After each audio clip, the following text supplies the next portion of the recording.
A note from the narrator.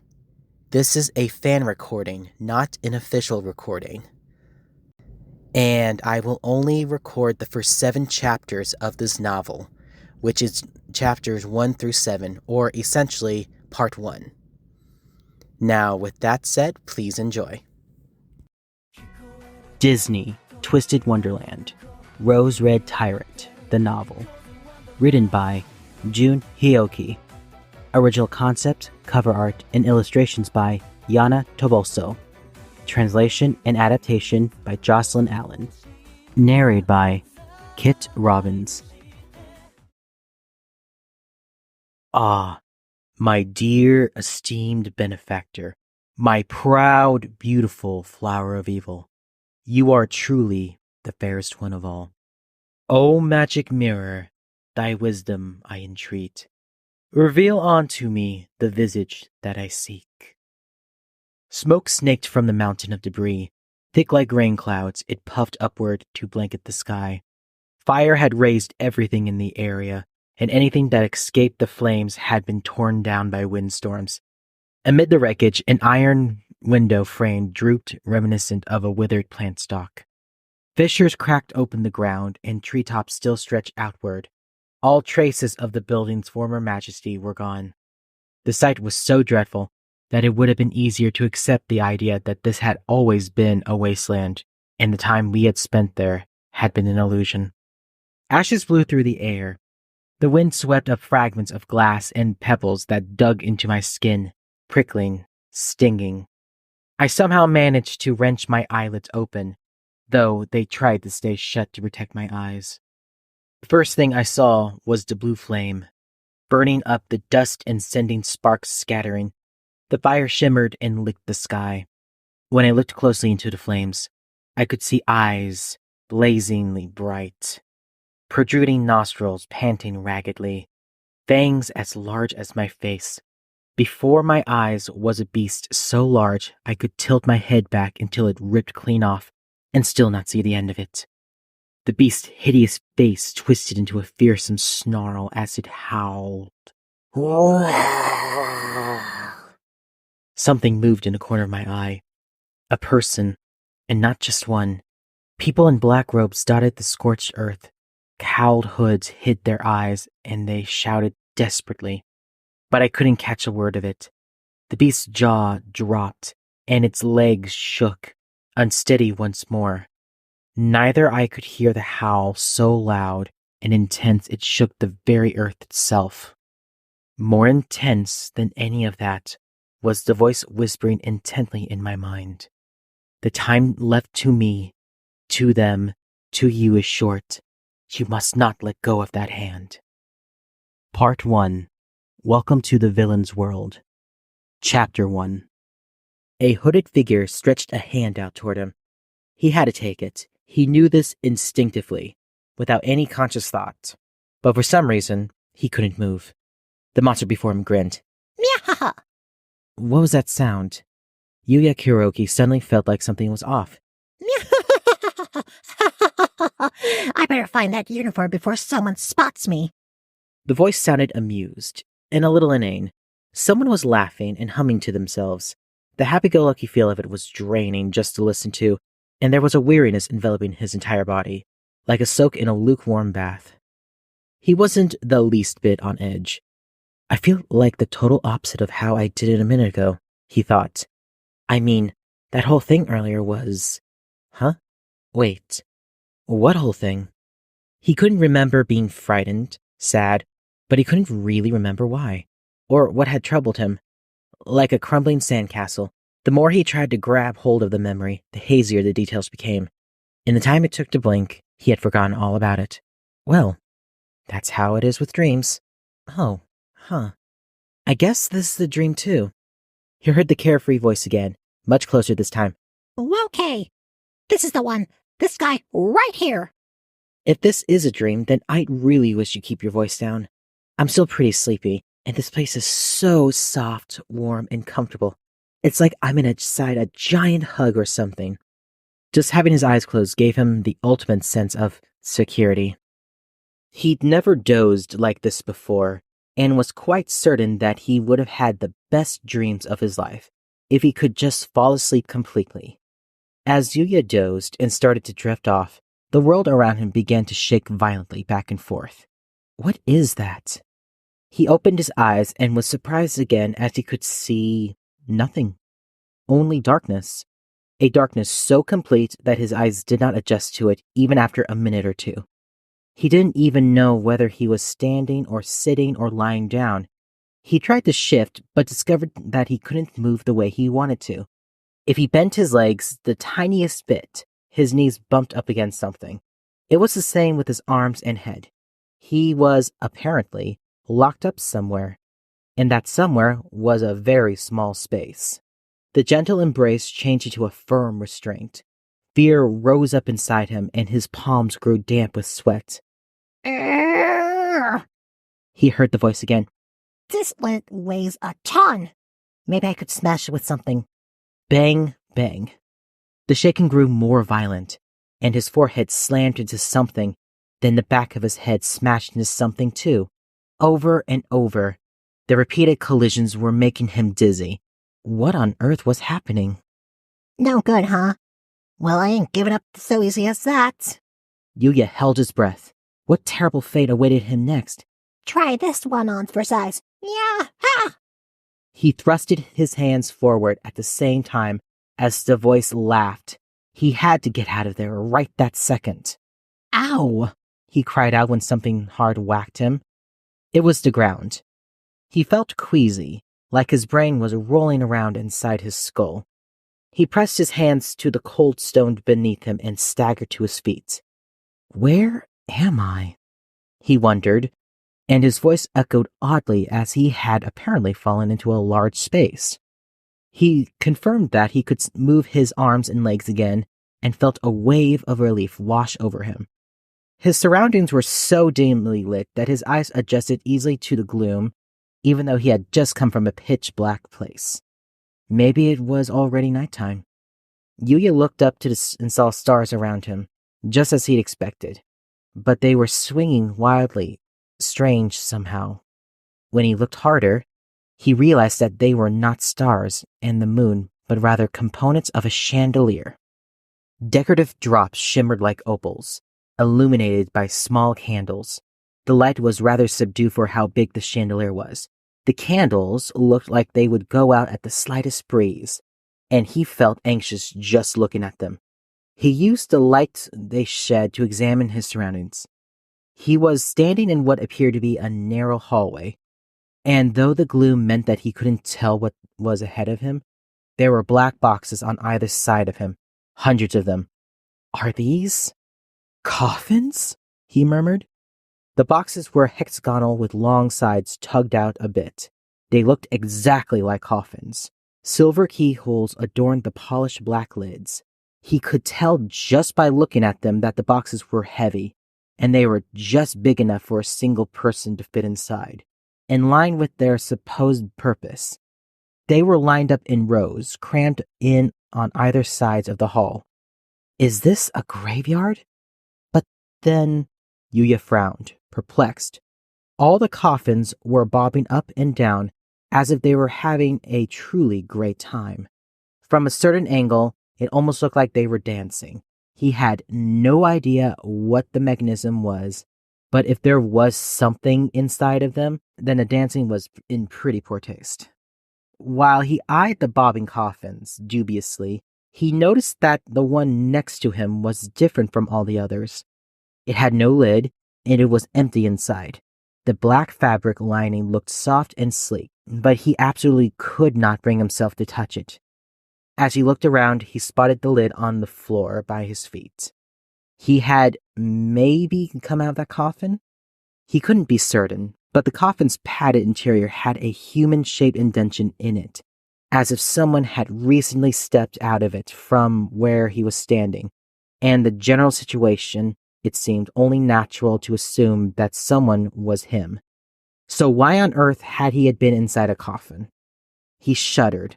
What was this place? He wanted to believe that it wasn't a graveyard, but he had never seen it before and didn't know the first thing about it. Before this, He had been right at school.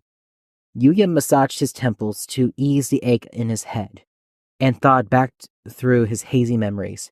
He'd left the classroom right after classics in sixth period. He had slipped past classmates heading off to practice and various extracurricular activities, and kept going out of the school gates right on home as usual. And then Hey, you! someone called out.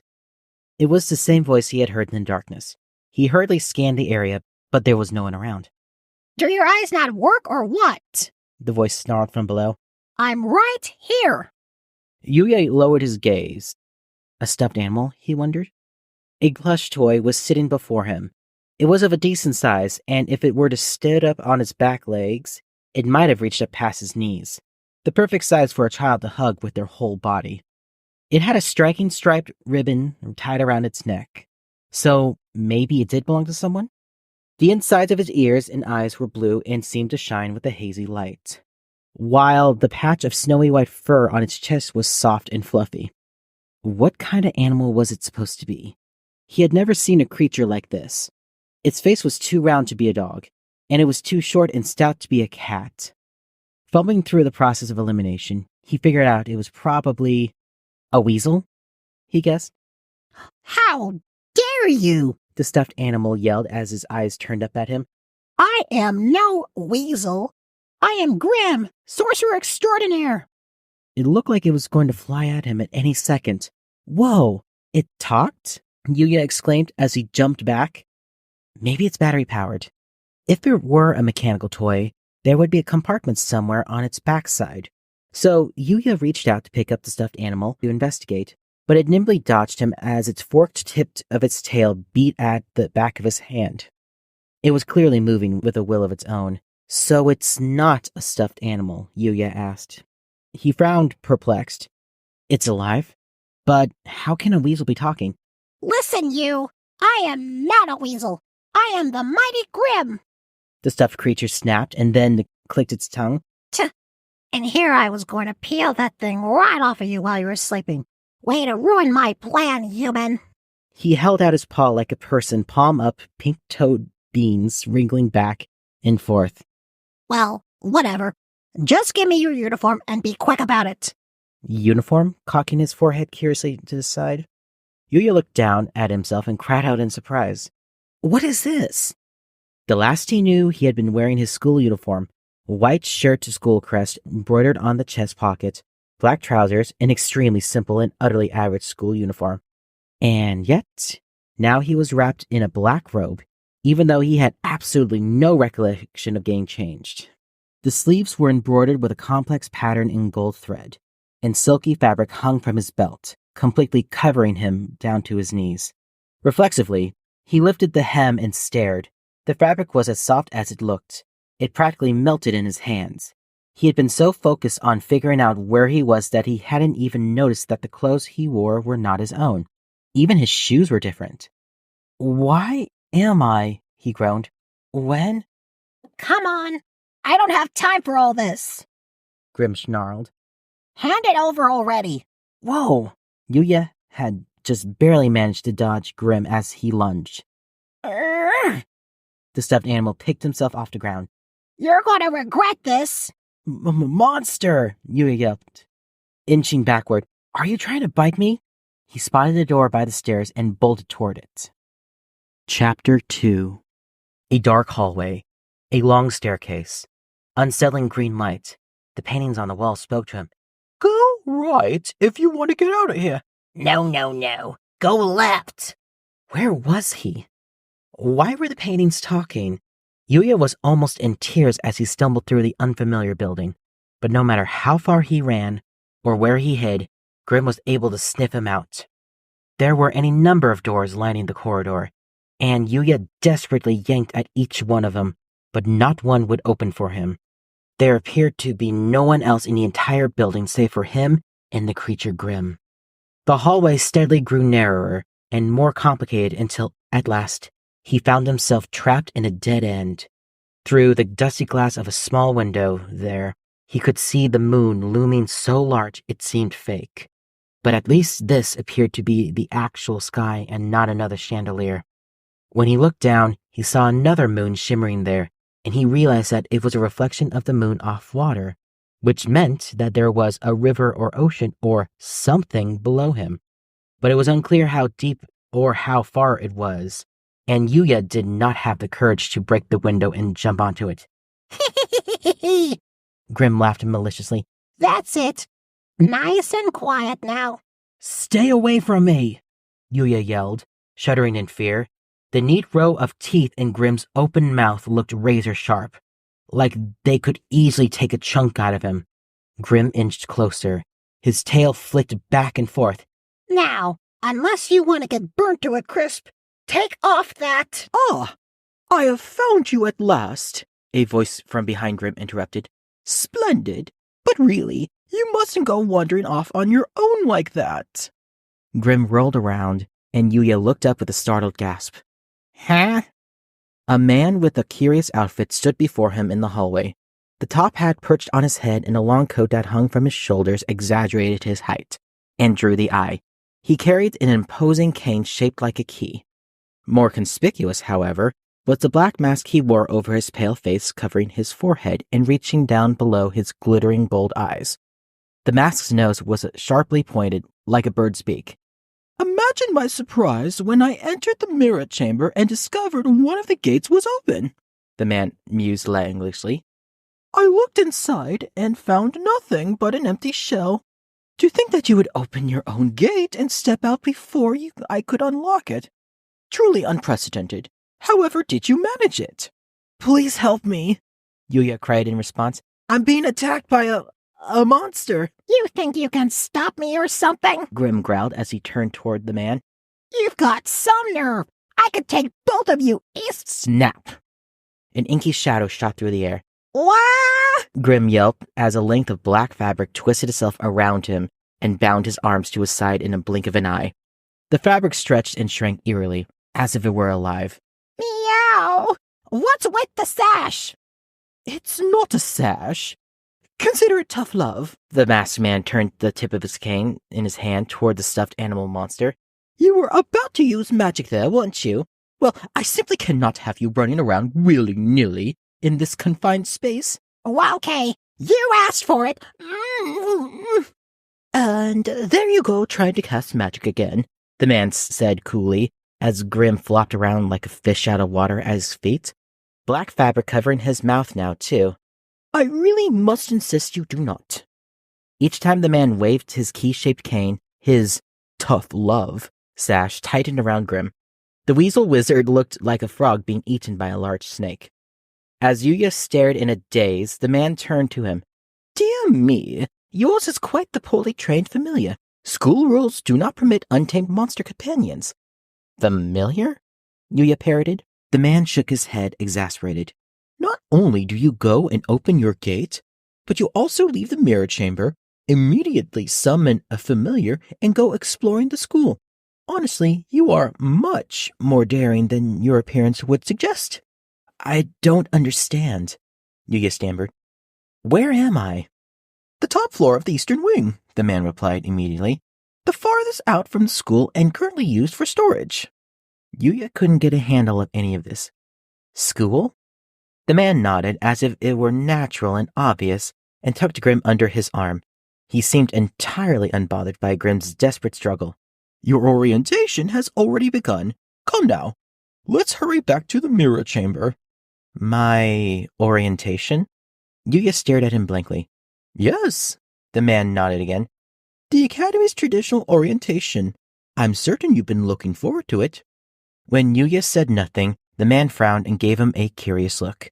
After a moment's silence, he asked, Do you actually not know what is happening? I do not. That is exactly the thing. Yuya was immensely relieved to have someone finally understand what he is going through. From the moment he opened his eyes, he'd been surrounded by unsettling weirdness, as if he were trapped in some kind of nightmare. The floodgates opened and all of the questions that had been building up poured out. Where am I? What is that coffin? What is this creature? How did I get here? The man smiled placidly despite the abrupt interrogation. The time-space teleportation must have idled your memories. Well, these things happen, I suppose. No need to worry. I shall explain it to you while we walk. Truly, my magnanimity is boundless. The man extended a graceful arm to the bewildered Yuya, like a bird spreading its wings, although Grim continued to struggle and flail under his arm. Fwish. Flames sparked to life on the candles affixed to the walls. A string of light raced down each side of the hallway, like an invisible runner with a match that was setting a flame to the candles. At once, the darkness receded to the corners. This is Night Raven College, the man announced with a dramatic flourish. The most prestigious arcane academy in all of Twisted Wonderland, for students the world over who demonstrate a rare aptitude for magic. I am Dyer Crowley. Having been entrusted with its care by the chairperson, I serve as head mage. Oh, I get it. This isn't like a nightmare. I'm actually still dreaming, Yuya thought absently as he looked at the smiling man before him. This was a dream. It was absolutely, without a doubt, a dream. After all, Dyer Crowley's words were too impossible, too unreal. You stand among the ranks, Crowley continued, as a fledgling sorcerer and new student at our college. Yuya was walking home from school alone when he was forced to stop by a light that was almost never red. It had been almost 6 months since he had started high school, but this was the first time he had ever been stopped at this crosswalk, despite coming this way twice a day, every day. It was a narrow road that bicycles rarely traveled, much less cars. He remembered thinking it was weird. The light finally turned green, and he had just taken a step forward when he heard a strange sound. What is that? He frowned and looked around. Feels like it's getting louder, too. It sounded like someone blowing air through their closed lips. He had no memory of anything after that. That was the carriage coming to pick you up, Crowley said casually after hearing Yuya's story. All of the students at Night Raven College go through gates and are brought here in horse-drawn carriages. To this day, we continue our college's time-honored tradition of sending a carriage to meet students. He looked back at Yuya. How do you like that? Pretty impressive, yes?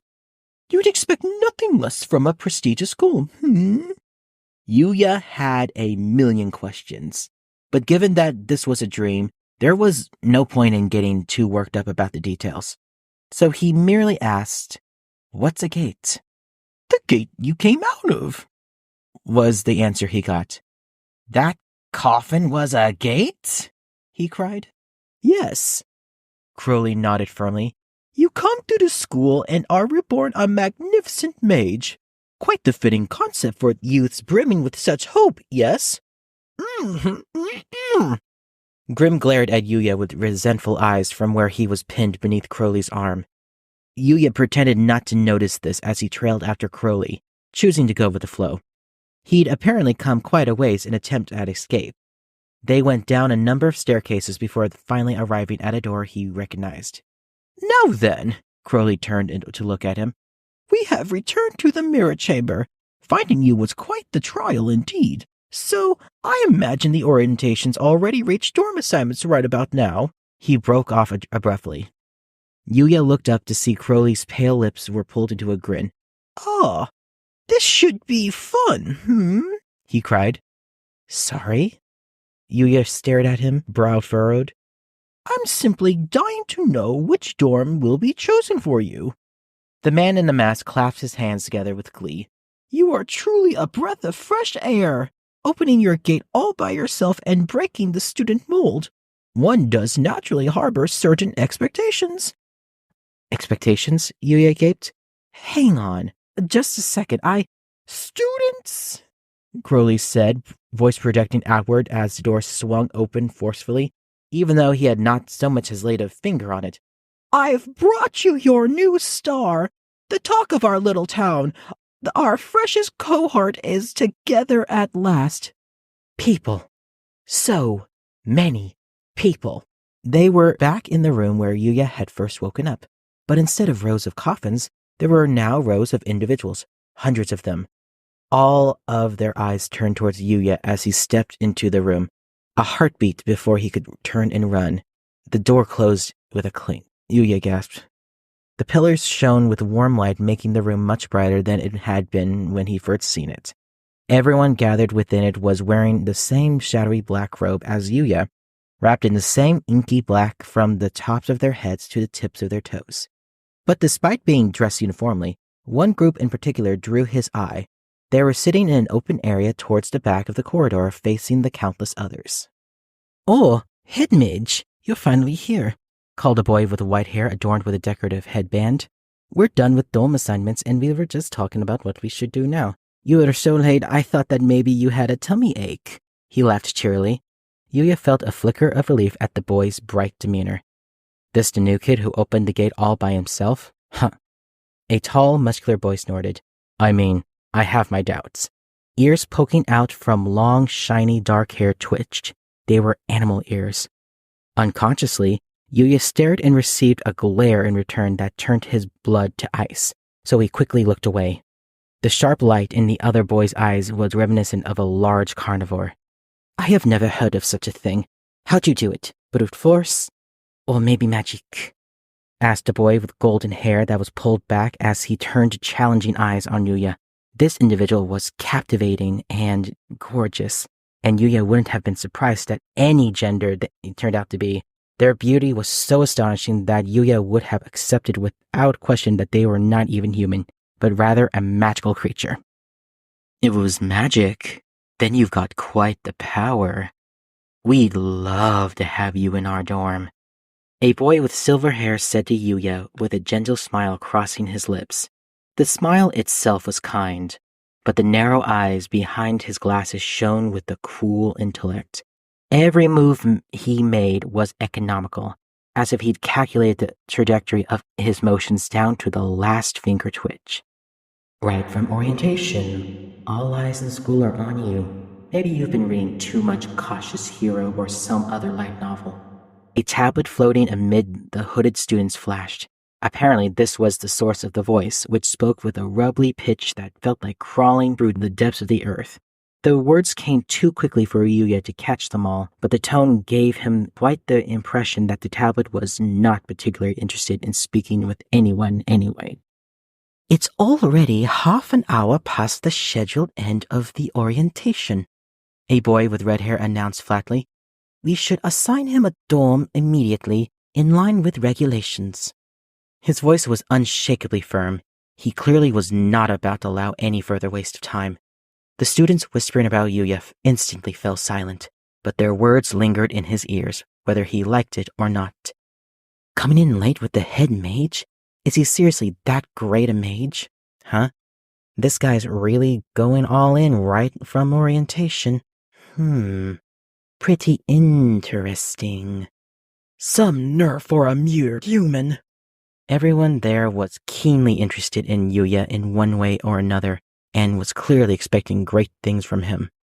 "No, I'm just a guy," he cried desperately, as if it were to wake him from this nightmare.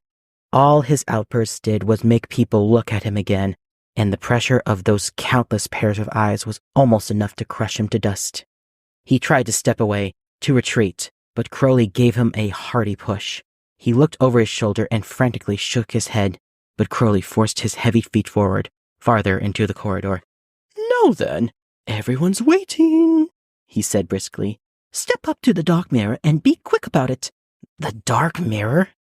Yuya furrowed his brow and then swallowed the question on the tip of his tongue, because the answer was immediately obvious.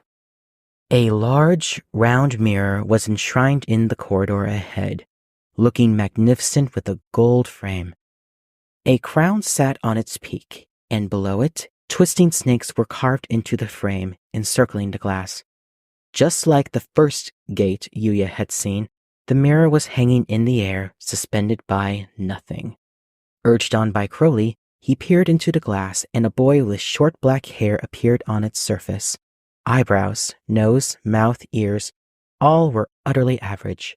Not one thing distinguished the boy in any way. If pressed to highlight a notable feature, Yuya would have said that the boy's eyes were perhaps a bit rounder than average. But even this did not conflict with his other features. The roundness of his eyes blended with the rest so well that it would have been forgotten the second anyone looking at his face glanced away from it. Put nicely, the face had a comfortable familiarity to it. Put not so nicely, it was mediocre, a sort of everyman's face, which, if encountered in the morning, would have been forgotten by evening. It was the face Yuya saw in the mirror every day. What was the point of making him look at it now? He had just opened his mouth to ask Crowley this question when the mirror abruptly flashed and green flames filled the glass. Reflexively, he looked over his shoulder. There was nothing there. The fire was only inside the mirror. As if to quench that fire, a haunting face appeared in the center of the mirror. Yuya couldn't tell if it was a mask, a doll, or an actual person. It was just a face. He gaped in amazement as he realized the mirror was showing someone other than himself. And then that someone spoke in a deep masculine voice. "State your name," the mirror commanded. Yuya Kuroki," Yuya stammered. "Yuya Kuroki." He felt a tickle deep down inside. It was a curious sensation, like someone was tugging on the inside of his ribs.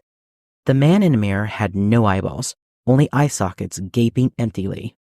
Yuya couldn't tell what he was focused on and had the distinct sensation that the man was looking at all of him, into the deepest depths of his mind, leaving no stone unturned. The mirror said, "The nature of your soul is..." Meow! A cry interrupted the man in the mirror. Yuya looked back to see Grim break free from where he was held under Crowley's arm. "Oh, there he goes," Crowley sighed. "I was too focused on the dome assignment." If you thought you could keep me out of the game, you got another thing coming. Grim spun around neatly in the air and dropped to the ground. Standing tall on 2 feet, he threw his head back. Meow!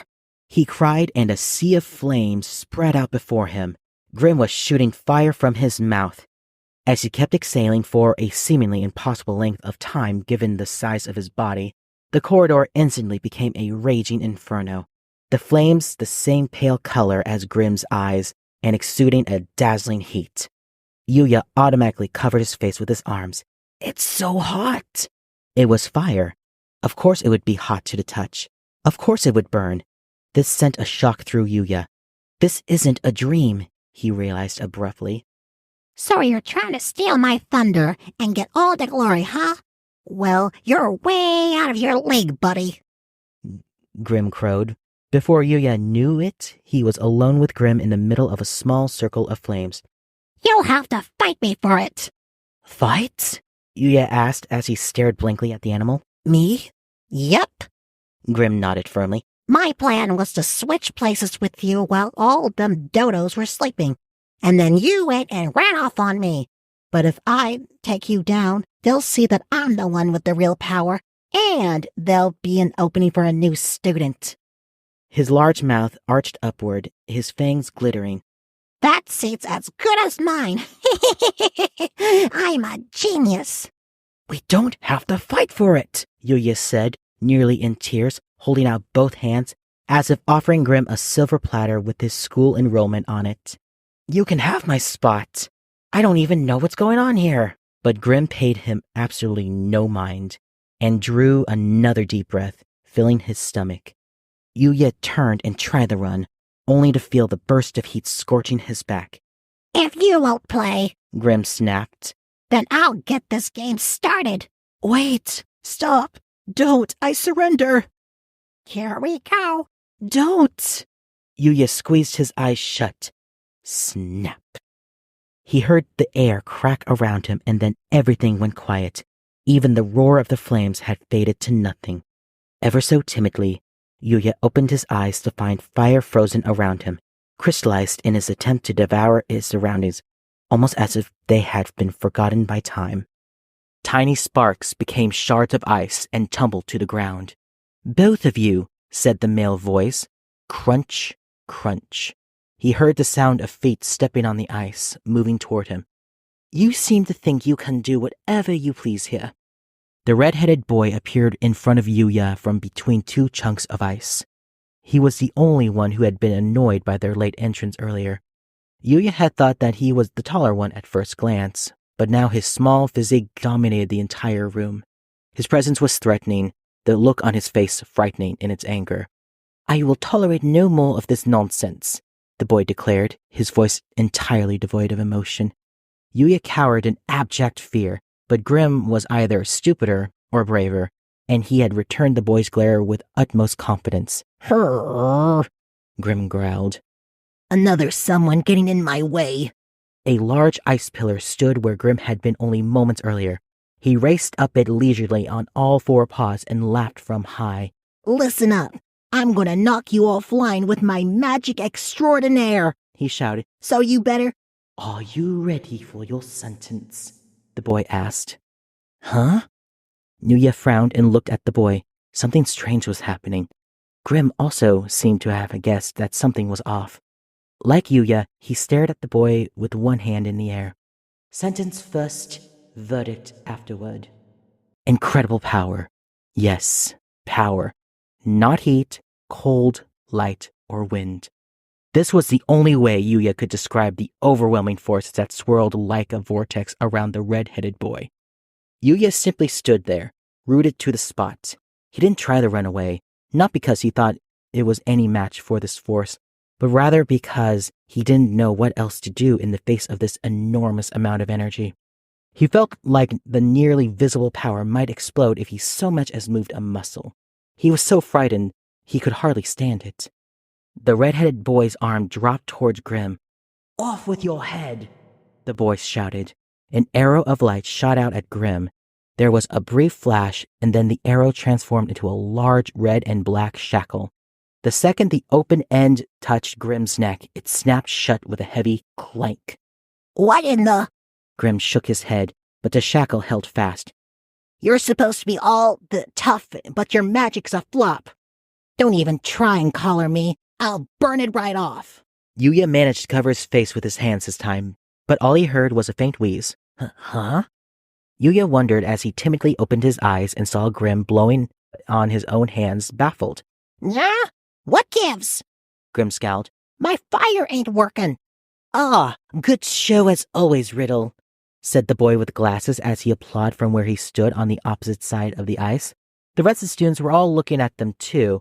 They seemed like they were not so much simply watching what happened, but rather appreciating the artistry. The boy with the glasses laughed cheerily, paying little mind to Grim. Your signature spell locks down any magic, he said to the red-headed boy. It's really quite handy, isn't it? I've just got to have it. I've just got to have respect for it. Locks down magic? Grim yelped. Exactly, said the red-headed boy. Riddle, as said as he grabbed Grim by the scruff of his neck and lifted him up. Until I deign to remove that collar, you won't be using any magic. Yuya noticed several pillars of ice neatly arranged around Grim, blocking any escape route. They must have deliberately missed Grim with the earlier ice magic attack to guide him to this dead end and render him unable to use magic. Grim kicked and flailed against the sad shackle. It's no use, Riddle told him. You're not but a pet cat now. Mere what? Grim snarled. I ain't nobody's pet nothing. Oh? You've got nothing to worry about there. I certainly have no interest in having such a rude and violent pet. Unlike a certain someone, I am no fool. Riddle glared at Yuya, who was watching the argument with a pale face. You! What? Yuya replied, his voice a little too loud and forceful. You really make a mess of things, Riddle said, his voice far too powerful for the slender frame it came from. First, you march into orientation late with your head held high. Then, you nearly set the mirror chamber on fire. Overwhelmed, Yuya flinched and shrank as the red-headed boy continued to press him. First of all, and above all else, this is a violation of the Queen of Hearts rules. You must know Rule 23. Hearts? Yuya stammered. Rules? Your ignorance is honestly stupefying, Riddle told him. You really do not know the Queen of Hearts Rule 23? One must never bring a cat to a formal affair. No? Yuya shook his head quickly. Incredible! Have you ever cracked open a book in your life? I'm sorry. Riddle's expression alone was enough to make anyone looking upon him shake in their boots. An almost murderous rage colored his face, a blue vein throbbing violently on his forehead. Yuya had serious doubts about his chances for survival if he said this was his first time hearing of any of such rules. Instead, he bowed his head until he was nearly prostrate on the ground. I assume you were attempting to flaunt your magical abilities through the use of your familiar? But this is strictly prohibited, Riddle said coldly.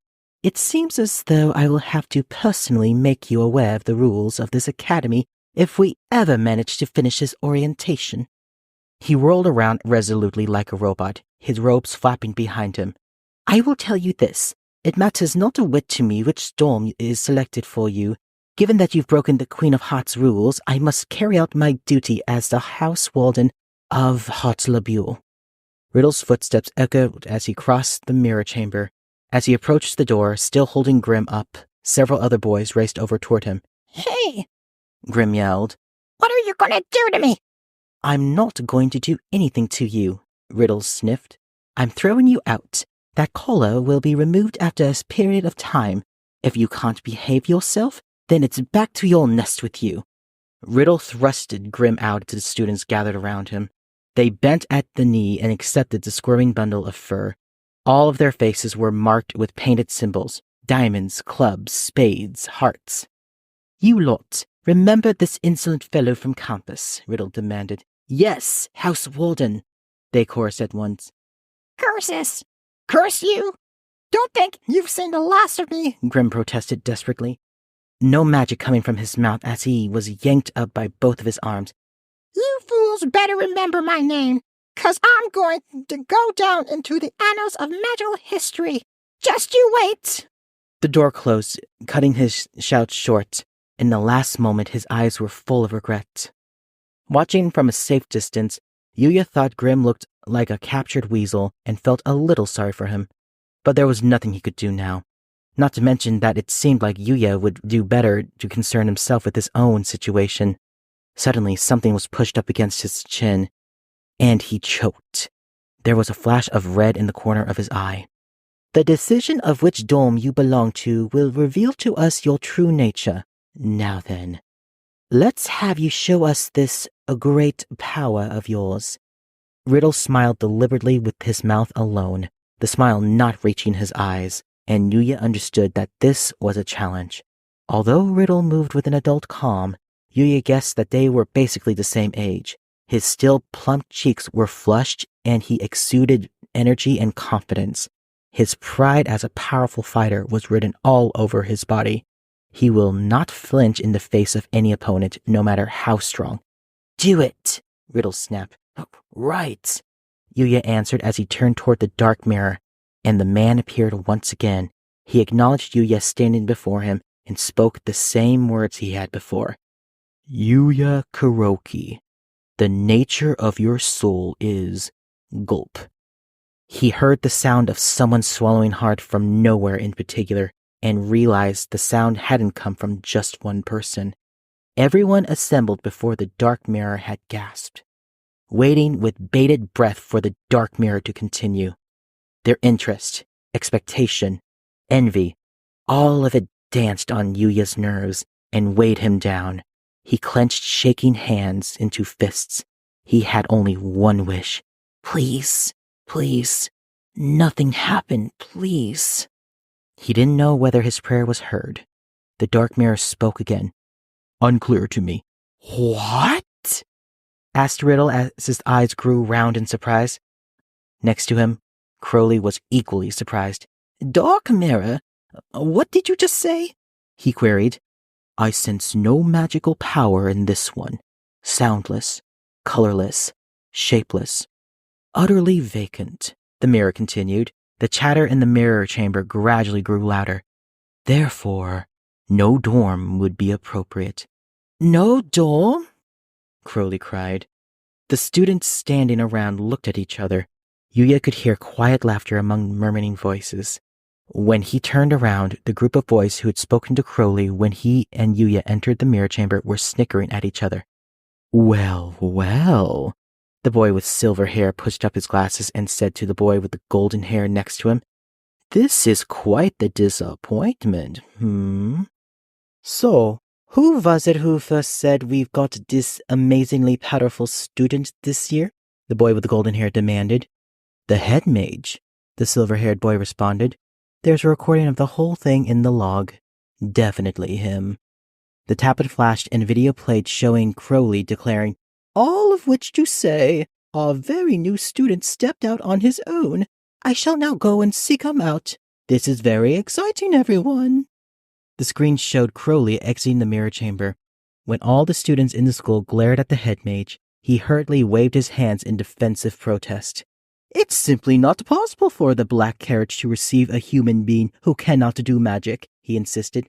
"From my understanding, the student selection process has not erred once in its century of existence." "Well, don't get too down about it," the boy with the white hair said, trying to cheer up Crowley. "There's a first time for everything." "I'm telling you, this is absurd." Crowley looked to Yuya for salvation. "Wait, you brought along that familiar, didn't you? You must have magic, then." "Familiar?" Yuya repeated. "Do you mean that creature Grim?" "Yes." "I didn't bring him with me," he said hurriedly, shaking his head from side to side. He'd already told Crowley this 1,000,000 times. "He was there when I woke up. I've never seen that creature in my life." "Oh, is that so?" Crowley frowned. "You really should have said so sooner." Yuya held his tongue, although he dearly wanted to snap that Crowley had simply gone ahead and assumed that Grim was his familiar. But the disappointment in the room came through loud and clear in everyone's eyes and sighs. He just wanted to make it out of this experience in one piece. All he could do was hang his head and apologize. Riddle snorted in laughter. "The mess you've made of orientation is truly unforgivable. But I take back what I said earlier. I have no intention of scolding you any further. You're an outsider after all." Riddle looked deflated somehow. Or maybe he was the slightest bit sympathetic toward Yuya. Either way, he immediately turned his gaze on Crowley, so Yuya couldn't tell what he was really thinking. "Head mage, may we please return to our dorms?" Riddle asked. "We have the new student tour and, we're already 20 minutes late." "Oh, yes, right. How about you go and do that?" Crowley clapped his hands together as if this were the most welcome change of subject. "I hereby declare that orientation has concluded. House wardens, please escort your students back to the dorms." The ones who moved at the word house wardens were the boys who had first spoken up when Crowley and Yuya had arrived at the mirror chamber. Some held their heads high, and others moved lazily. Whatever their reaction to Crowley's command, the new students all followed their direction. These house wardens were clearly leaders of some kind. Although most of the students followed the house warden's instructions and automatically grouped together, some looked around anxiously, searching the room with perplexed looks. Noticing this, Crowley cocked his head to one side and asked, "Where is Malleus Draconia? I don't see him anywhere." The house wardens blinked. "Now that you mention it," the boy with the animal ears laughed, "I knew I was feeling good for some reason. So that little lizard's not here. We forgot to invite him again," the boy with the golden hair sighed. But rather than appearing frustrated or annoyed, he merely shrugged his shoulders, so Yuya couldn't really tell how serious he was. It seemed that only the boy with the white hair was actually concerned. His eyebrows pulled together into a V as he scratched his head and said, "Again? Poor Marius, we did him wrong." "Honestly, you only just realize he's not here?" A small-statured boy asked in a deep voice as he appeared seemingly out of nowhere. "Gah!" Crowley jumped in surprise. "Van Rouge, where did you come from?" As before, there was no official notice about the orientation. I went out to look for him in a hurry there, but I couldn't find him yet again. With his vivid pink hair tucked into his hood and wide, almost tearful eyes that were red like raspberries, this Van Rouge boy was as striking as any of the house wardens. Van Rouge laughed. Poor Malleus. I just hope he's not angry." Sorry, the boy with the white hair said. We weren't trying to leave him out or anything. He's the problem here, though, the boy with the golden hair interjected. I mean, he's not exactly the easiest person to talk to. Don't say that, Van Rouge replied. We're all school chums, aren't we? Don't overthink it. Just be friends with him. The white-haired boy nodded firmly, while the beautiful golden-haired boy shook his head in exasperation. The other students looked around nervously. Van Rouge winked playfully. Well, not to worry. New students, in the place of House Warden Malleus Draconia, I will lead you to the Diasomnia dorm as the Deputy House Warden. The room burst into excited whispers. So the House Warden for Diasomnia is the Malleus Draconia? Is it true? He really does go to Night Raven College? Yikes, I totally don't want to run into that guy. Yuya figured that this Malleus Draconia person must be famous if the sound of his name alone inspired this much fear. The boy with the animal ears clicked his tongue. I should have gone home to bed instead of wasting time at this orientation. He waved a hand. Savannah Claus students, follow me. Children, the tablet said, sounding deeply annoyed. I'll send the campus map to your phones. Find your way to the dorm. The light disappeared from its screen. The other boys in the room called out to another and chatted as they sorted themselves out. Amid the commotion, Yuya heard Riddle's clear voice call out, Hartslebule dorm students. Right face. Right. First step with your left foot. Line up behind the deputy house warden. Their earlier enthusiasm fizzling out, the students neatly turned their backs on Yuya and marched out of the mirror chamber on quick feet, leaving only Yuya, Crowley, and the dark mirror in silence. Ah! It was Crowley who broke the silence. I am sorry about all that. Oh, Yuya said. No. I'm sorry I couldn't be what you were hoping for. It was Crowley who had simply assumed he was a new student and pushed his expectations on a reluctant Yuya. This whole fracas was something that Yuya had been dragged into against his will. And yet, in the face of Crowley's obvious and utter disappointment, Yuya felt the urge to run away, as if he himself was somehow to blame. Crowley sighed, clearly disheartened. Yuya couldn't help but wonder how he was able to express such emotion when the majority of his face was covered by that mask. I thought we might be able to finally be successful this year if an impressive new student to rival Draconia were to arrive at the school. I don't really understand, Yuya said timidly, in a desperate effort to keep from discouraging Crowley further. Perhaps Crowley felt bad after wallowing in his emotions for a moment. I suppose not, he said, and clearly cleared his throat. Let us turn our minds to other considerations then. Yeah, let's, Yuya thought to himself. I'll be in real trouble here otherwise.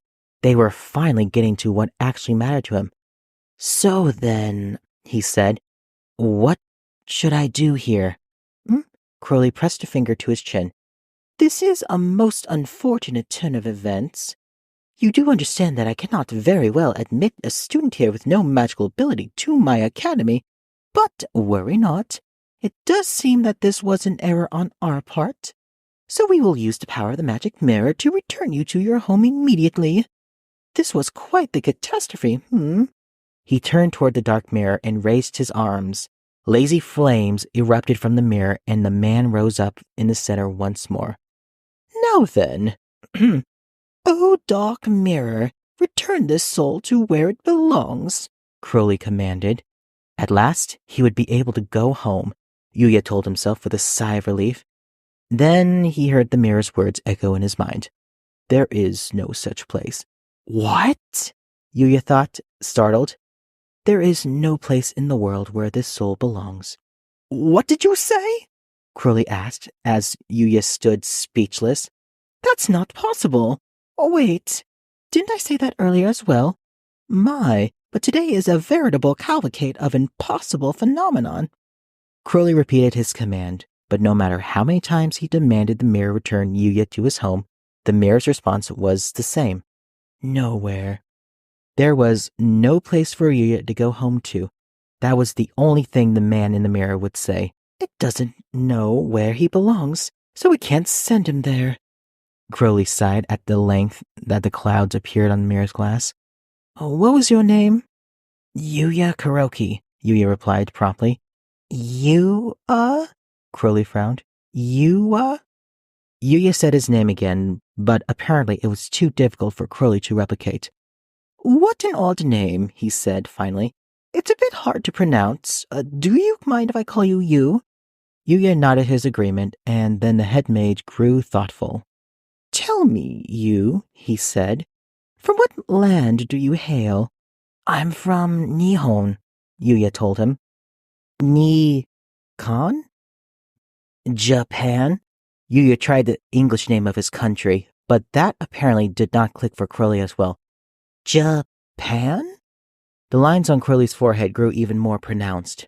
Yuya had been speaking Japanese this whole time, and no one had any trouble understanding him up until this point. So there really was no point in trying with English. But wait, was he really speaking Japanese? The words leaving his mouth without any extra thought, and he wasn't having any issue understanding what anyone else said. But when he thought about it, he did feel like something was slightly off. The words he was thinking and the movements of his mouth didn't match.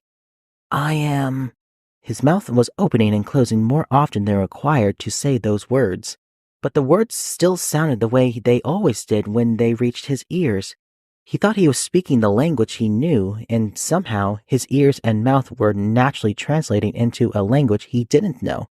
He frowned in consternation. I am intimately acquainted with the origins of the students who come to Night Raven College from all over the world, Crowley declared, but I am not familiar with this Nikon or Japan or what have you that you speak of. This is perhaps, he hesitated as he pressed a hand to his forehead. You may very well come here from another world. Another world? Yuya parroted in disbelief. Crowley nodded, his face deadly serious, despite Crowley sounding like he was telling a story straight from the pages of a manga or a novel. Yuya found himself nodding at these astounding words. The moment he'd seen magic, the second he'd seen Grimm, maybe even from the moment he opened his eyes for the first time in this room, he had a feeling that he wasn't in Japan, or even on Earth. This was a different world. At some point, he had emerged into a world called Twisted Wonderland, where magic was a matter of course. But, he cried, but how would I? Crowley shook his head to say that he didn't know the reason himself. To think that the Dark Mirror would call up a student from another world. I have never heard of such a thing. I would like to know more if possible. Do you have any personal items that would allow me a greater understanding of you or the world you came from, you?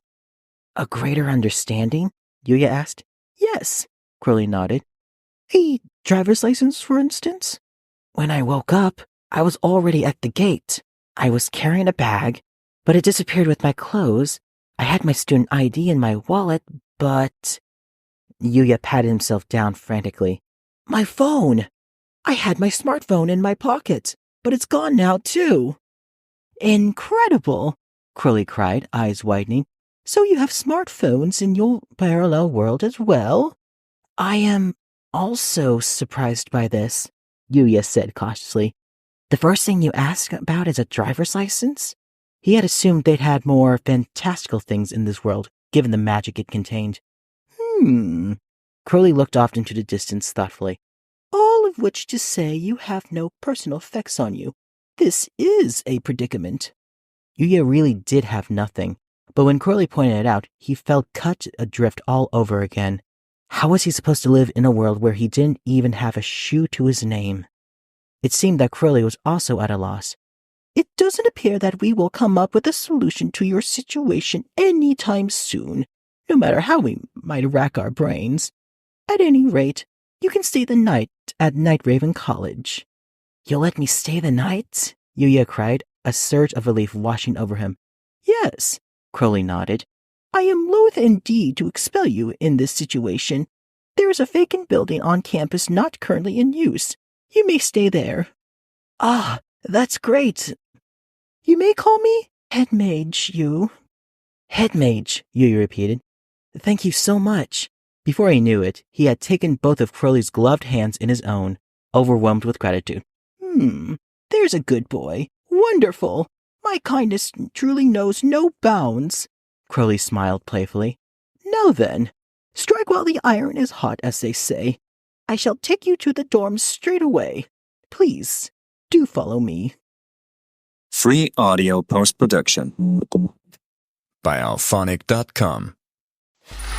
Free audio post-production by alphonic.com.